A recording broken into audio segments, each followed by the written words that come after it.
So guys, I took this out again.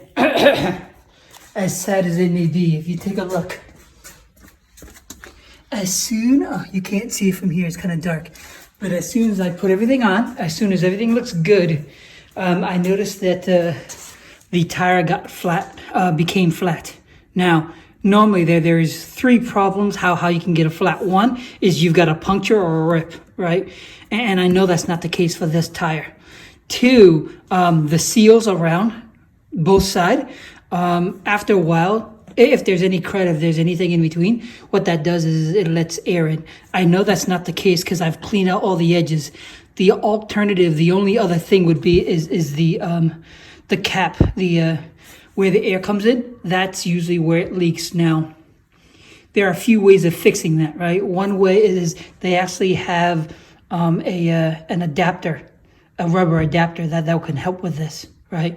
But ultimately, what I'm going to do is I'm going to replace it all together. So what I'm going to do now is, unfortunately, even after I put everything together, now I have to take everything all apart again. So that's the case. Let me take this apart, and then I will run out to get a new valve stem, and then we'll put it in. Now, if you check online, they actually sell some steel ones and some other Porsche related stems for roughly about $30 a pop.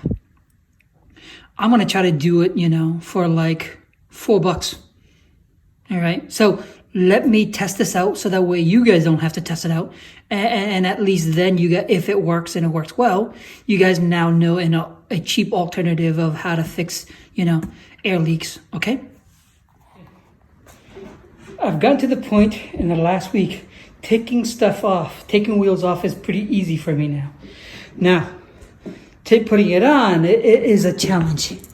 Okay, so first things first, to take this out, what I've done before was I yanked the living crap out of this and this falls off.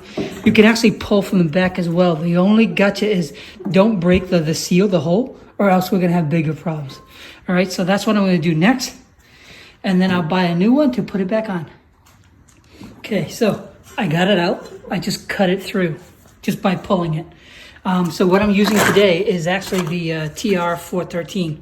Okay, they come in two kinds. They come in the regular plastic and they come in the metal piece as well. Now, the slight difference is this is $3.99 and in AutoZone, and the other one is $5.99. So it's only a few dollars difference if you want to have a little bit of style. For me, is I want to make sure it works right before I invest in anything else. So let's try this out. I'll put this on. Right? And then I'll put the wheel on and then we'll go from there, see how well it stays intact.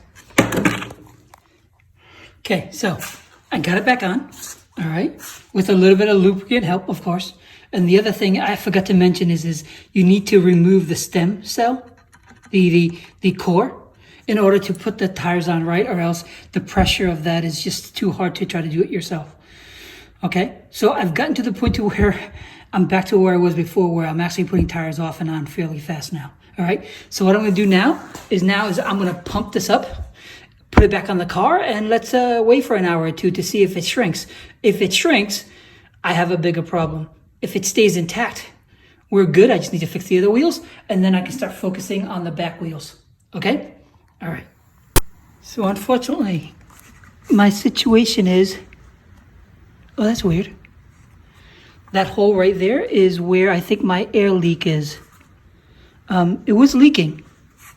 It's not leaking anymore. So let's see if this helps. If not, I may need new rims, unfortunately. All right.